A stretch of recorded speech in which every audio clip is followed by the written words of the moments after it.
This is all new Honda shine 100 DX రీసెంట్గానే వచ్చింది. దీని ఓనర్ మనతో ఉన్నారు. దీన్ని ఆల్మోస్ట్ 800 కిలోమీటర్లు రైడ్ చేసినట్టున్నారు. ఫస్ట్ సర్వీస్ అయిపోయింది. దీనికి సంబంధించినటువంటి ఓనర్షిప్ రివ్యూ మీరు చూడబోతున్నారు. వీడియో ఎక్కడ స్కిప్ చేయకుండా లాస్ట్ వరకు చూడండి. షైన్ 100 DX కొనే వాళ్ళకి ఖచ్చితంగా ఈ వీడియో చాలా హెల్ప్ఫుల్ అవుతుంది. ఆయన మాటలో తెలుసుకుందాం ఎంత ప్రైస్ పడింది ఏంటి, ఇంకా suspension, engine performance, seat comfort and ఏ ఉద్దేశంతో కొన్నారు, ఎంత మైలేజ్ వస్తుంది, ఇలాంటి విషయాలన్నిటి గురించి. సో కొత్తగా మన ఛానల్ ఎవరైనా చూస్తుంటే ప్లీజ్ ఇలాంటి మంచి కంటెంట్ కోసం సబ్స్క్రైబ్ చేసి చూడండి. 1 లక్ష మంది సబ్స్క్రైబర్స్ రీచ్ అయింది మన ఛానల్. అంతా మీ సపోర్ట్గా ఉండే. అండ్ కొత్తగా చూస్తుంటే సబ్స్క్రైబ్ చేయండి. ఇలాంటి మంచి కంటెంట్ ఉంటేనే కదా ఒక మంచి బండి మీరు కొనుక్కోగలిగేది. సో వీడియోని లైక్ చేయండి. Hi sir. హాయ్ సార్, ఈ బండి ఎన్ని రోజులు అవుతుంది తీసుకొని? నేను తీసుకొని 1 మంత్ అవుతుందండి. 1 మంత్ అవుతుందా? ఇప్పుడు ఈ బండి ఎందుకు తీసుకున్నారు? మామూలుగా ఇంకా 100cc మీకు చాలా ఆప్షన్స్ ఉన్నాయి కదా. ఈ బండి అంటే కొంచెం అంతా బాగుందని నాకు అనిపించింది. నేను ఏంటంటే బండి కోసం వెయిట్ చేస్తున్నాను, బండి తీసుకోవాలనుకున్నాను. ఓకే, అందుకని సరే నీకు నాదేంటంటే ఈ బండి తీసుకునేవాను కాదు. నాకేంటంటే నా బండి పోయింది. ఓకే, అది వేరే వాళ్ళు అంటే వేరే హాస్పిటల్ దగ్గర పెడితే అది ఎత్తేసారు. అది చూశాను, ఏమైనా చెక్కిద్దామని. ఆ బండి కోసం చూస్తే 1 మంత్ దాకా చూశాను, అయినా చెక్కలేదు. ఇంకా ప్రజెంట్ నేను డ్యూటీకి వెళ్తా ఉంటాను కాబట్టి నాకు ఖచ్చితంగా బండి అవసరము. మనం 100cc తీసుకోవాలనుకున్నాను, కానీ హెచ్ఎఫ్ వాడాం కాబట్టి దానికంటే ఇంకో బండి ఏమైనా చూద్దామని అనుకుంటూ ఉంటే మార్కెట్లోకి ఈ బండి వచ్చింది. ఇదేదో కొత్తగా కొంచెం డిజిటల్ కన్సమ్ ఇచ్చారు. ఏంటంటే పెద్ద బండి లాగా గ్రాఫిక్స్ అంతా బాగా ఇచ్చాడు. ప్లస్ హోండా బండి బాగుంటుందని విన్నాను. అందుకని నేను తీసుకుందామని అప్పటికి 2-3 యూట్యూబ్లో చూస్తూ ఉన్నాను. ఎక్కువ ఇదే వస్తుంది మార్కెట్లో, ఇదే బాగా కనబడతా ఉంది. అందుకని తీసుకున్నాను. ఎక్కడ తీసుకున్నారు? ఇది ఒంగోలు హోండా షోరూంలో తీసుకున్నాను అండి. ఓకే, ఈ బండి ఎంత పడింది మీరు కొనే సమయానికి? 95 పడిందండి, 95,000 పడింది. అయితే ఏంటంటే నాకు బండి అవసరం, అందుకని నేను బండి ఎంత అయితే తీసుకున్నాను. ఇప్పుడు ఏదో కొత్తగా మళ్ళీ GST అని తగ్గిందని, ఒక 5,000 తగ్గిందని. తెలీదా GST తగ్గిందన్న సంగతి? ఇప్పుడు తెలిసిందండి, అంత ముందు తెలియదు. కాబట్టి నాకు ఎమర్జెన్సీ ఏంటంటే నా బండి పోయింది, నేను డ్యూటీకి వెళ్ళాలి, కంపల్సరీ బండి కావాలి. సరే ఎట్టయితే ముందు నాకు బండి కావాలని చెప్పి అది తీసేసుకున్నాను. ఓకే, 5,000 డిఫరెన్స్ వచ్చింది సార్. ఇప్పుడు 5,000 88-89కి వస్తుంది అనుకుంటా. సార్ ఎలాంటి కండిషన్లో తిరుగుతారు మీరు? ఈ బండి కొన్నారు కదా, ఎలాంటి కండిషన్లో తిప్పుతారు బండిని? నేను బండిని సిటీలో తిప్పుతానండి, ప్లస్ పల్లెటూరు కూడా మా ఊరు వస్తూ ఉంటాను, ఒక 60 కిలోమీటర్ దాకా వస్తూ ఉంటాను. సో సిటీ కండిషన్లో నడుపుతా అంటున్నారు, మైలేజ్ ఏమైనా నోటీస్ చేశారా? ఎంత వస్తుంది? ఒక 60 అనిపిస్తుందండి. ఎందుకంటే సిటీలో కొంచెం గేర్లు అటు మారుస్తూ ఉంటాం కాబట్టి ఒక 60 దాకా వస్తుంది అనిపిస్తుంది. ఇప్పుడు ఏంటంటే మళ్ళీ మా ఊరు సైడ్ వస్తున్నాము పల్లెటూరుకి. అదేంటంటే కొంచెం హైవే మీద కాబట్టి ఒక 65 అలా వస్తుందని అనిపిస్తుంది నాకు. ఓకే, ఈ వెహికల్ 60-65 కాదు 70 వరకు వస్తుంది. ఎన్ని సర్వీసులు అయినాయి?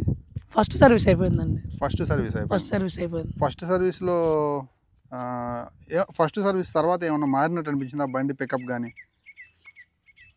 కొంచెం పర్లేదు, బాగానే అనిపించింది. కొంచెం అది స్మూత్నెస్ కూడా కొంచెం స్మూత్గా అనిపించింది. బండి కొనగానే ఫస్ట్ మీరు రైడ్ చేశారు కదా, ఇదివరకు హెచ్ఎఫ్ డైలక్స్ రైడ్ చేశారు కదా, రెండింటికి తేడా ఏమనిపించింది?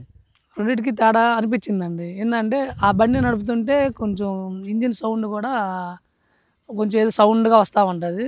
ఇదైతే కొంచెం స్మూత్గా వెళ్తుంది బండి. ఓకే, అది నోట్ చేశాను. ప్లస్ మళ్ళీ వచ్చేసి సీట్ కంపార్ట్మెంట్ మాత్రం సూపర్గా ఉందండి. ఎందుకంటే అదేంటంటే అది చిన్న సీట్ లాగా అనిపించేది. ఇదేంటంటే అసలు ఆ సీట్ చూస్తుంటే పెద్ద సీట్ ఇచ్చాడు, ప్లస్ కూర్చున్నా కూడా చిన్న కంపార్ట్మెంట్ బాగుందండి. అసలు సూపర్గా ఉంది సీట్ మాత్రం. ఇది ఫ్యామిలీకి సూపర్గా, ఇంకా ఫ్యామిలీ కూర్చున్నా కూడా ఇంకా పెద్ద సీట్. ఎంతమంది అంటే మీరు మీతో పాటు ఇంకెవరెవరు ఎక్కుతారు బండి? నేను మా మిస్సెస్ వెళ్తామండి. వెళ్తా ఉంటాము, కానీ కంఫర్ట్గానే ఉంది. కానీ సీట్ మాత్రం సూపర్గా ఉందండి నాకు మాత్రం. ఓకే, కూర్చున్నా కూడా మొత్తం కూడా పల్లెటూరు లాగా ఉంది సార్ ఇది.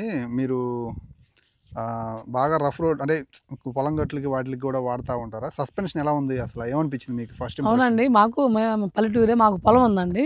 ఆ పొలానికి వస్తూ ఉంటాము.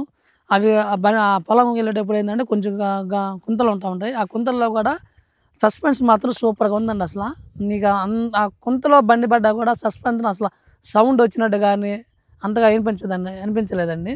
సస్పెన్షన్ మాత్రం సూపర్గా అనిపించిందండి నాకు. ఆ హీరో హెచ్ఎఫ్ డీలక్స్ దానికంటే ఇది సూపర్గా అనిపించిందండి. బ్యాక్ సైడ్ కూడా సూపర్గా ఉందండి. అసలు సస్పెన్షన్ అయితే దాంతో పోల్చుకుంటే బెటర్గా ఉంది, హ్యాపీగా ఉంది. సార్ బ్రేకింగ్ అది చెక్ చేశారా? ఎలా అనిపిస్తుంది మీకు బ్రేకింగ్? చెక్ చేసామండి, బ్రేక్ కూడా బాగుందండి. నేను మా మిస్సెస్ ఇద్దరం బండి మీద వెళ్తున్నప్పుడు బ్రేక్ చూశాను, కానీ బ్రేక్ కూడా సూపర్గా ఉంది. మనకి అంత ఇదిగా ఉన్న ఏం లేదు. సూపర్గా ఇద్దరి మీద వెళ్తున్నప్పుడు సడన్ బ్రేక్ కొట్టినప్పుడు బండి అనుకున్న చోట ఆగుతుందా? అవును, ఆగుతుంది. నో ప్రాబ్లం, బ్రేక్ వల్ల ప్రాబ్లం కూడా ఏం లేదు. Okay. Back side front 130 mm drum ఇచ్చారు, బ్యాక్ సైడ్ వచ్చేసరికి ఇది 110 mm అనుకుంటా. సార్ ఫైనల్గా ఈ బండిని అంటే ఇప్పుడు చాలామంది చూస్తుంటారు కదా, ఈ బండి కొనాలనుకున్న వాళ్ళు ఎక్కువ వీడియోని చూస్తుంటారు, మీరు చెప్తుంటే వింటుంటారు.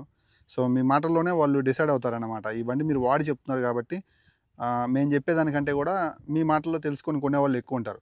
ఆ కొనే వాళ్ళకి మీరు ఏం చెబుతారు? ఈ బండిలో అంటే నేను ఏ ఉద్దేశంతో మాట్లాడుతున్నానంటే అసలు మీ బండిలో మీకు నచ్చినవి ఏంటి, నచ్చినవి ఏంటి అనే దాని గురించి మన సబ్స్క్రైబర్స్కి చెప్పండి. ఓకేనండి.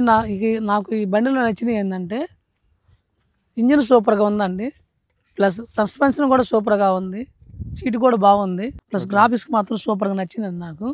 దాని తర్వాత ఏంటంటే ఇది ఇచ్చారండి డిజిటల్ కంప్యూటర్. ఇదేంటంటే మనం బండి పోయేటప్పుడు మన మైలేజ్ అవన్నీ సెట్ చేసుకుంటారండి. అసలు ఎంత మైలేజ్ వస్తుంది, మనం ఎంత స్పీడ్ వెళ్తే ఎంత మైలేజ్ వస్తుంది, అదొకటి. ప్లస్ టైం కూడా కనబడుతుందండి. అయితే మన హెచ్ఎఫ్ డీలక్స్ వాడేటప్పుడు ఏంటంటే ఇదే ముళ్ళలాగా తిరుగుతూ ఉండేది, కానీ దీంట్లో మాత్రం ఈ డిజిటల్ కంప్యూటర్ మాత్రం సూపర్గా నచ్చింది నాకు. బండి మైలేజ్ కూడా నేను ఒక 70 కిలోమీటర్లు అనుకుని కొన్నానండి. కాకపోతే ఏంటంటే నాకు ఫస్ట్ సర్వీస్ అయిపోయింది. వాళ్ళని అడిగితే ఏంటంటే ఇప్పుడే కొంచెం తర్వాత వచ్చిందని చదువుతున్నారు. నాకైతే ఆ నమ్మకం ఉందండి, ఎందుకంటే బండి చూస్తుంటే నాకు తెలిసి 70 దాకా వచ్చేటట్టుగా ఉంది. ఇంకా ఈ బండిలో మీకు ఏమైనా నచ్చినవి ఉన్నాయా? అంతా బాగానే ఉందా? అంతా బాగుందండి, ఇది ఒక్కటే నాకు నచ్చింది. అంతా మాత్రం సూపర్గా ఇచ్చాడు బండి మాత్రం. ఏది హెడ్ ల్యాంపా? హెడ్ ల్యాంప్ ఒకటే నచ్చింది. అదేంటంటే హెడ్ ల్యాంప్ అనేది మాకుండా అది ఇచ్చినట్టు బాగుండేది, బల్బ్ అనేది ఇచ్చాడు. సో ఎల్ఈడి ఇస్తే బాగుండేది. ఓకే, అంతా బాగుందండి, ప్లాస్టిక్ అంతా బాగుంది. కాకపోతే ఇక్కడ ఏంటంటే వెనక మాల ఏంటంటే మరీ పలసగా ఇచ్చినట్టు కొంచెం అనిపిస్తుందండి నాకు. ఇది కూడా కొంచెం బాగా ఇచ్చినట్టు బాగుండేది, ఇది ఒక్కటి నచ్చలేదండి దీంట్లో. ఓకే, అది కొంచెం స్ట్రాంగ్ ఇస్తే బాగుండేది, కొంచెం గట్టిగా ఇచ్చినట్టే బాగుండేదండి. ఇదివరకు హెచ్ఎఫ్ డీలక్స్లో ట్యూబ్ టైర్స్ ఉన్నాయండి, ఇది కొంచెం ట్యూబ్లెట్ టైర్స్ ఇచ్చారని తెలిసింది. దానివల్ల ఈ బండి కొనడానికి కారణం ఏంటంటే ట్యూబ్లెట్ టైర్స్ ఇచ్చారండి. ఎందుకంటే నేను పల్లెటూరులో తిరుగుతూ ఉంటాను కాబట్టి ఒక పంచర్ పడినా ప్రాబ్లం ఉండదని నేను అందుకని బండి తీసుకున్నానండి. సో మీ వాల్యుబుల్ ఫీడ్బ్యాక్ అన్నమాట ఈ బండికి సంబంధించి చాలామందికి ఉపయోగపడుతుంది. సో గైస్ చూసారు కదా, ఇది ఈరోజు వీడియో. మీకు ఈ వీడియో నచ్చినట్లుగా అయితే వెళ్ళేటప్పుడు మన ఛానల్ సబ్స్క్రైబ్ చేయండి. మ్యాక్సిమం గ్రౌండ్ లెవెల్లో మంచి వీడియోస్ తీసుకురావడానికి ట్రై చేస్తాను. మరో వీడియోతో మళ్ళీ కలుస్తాను. అందరూ సెలవు, బై బై.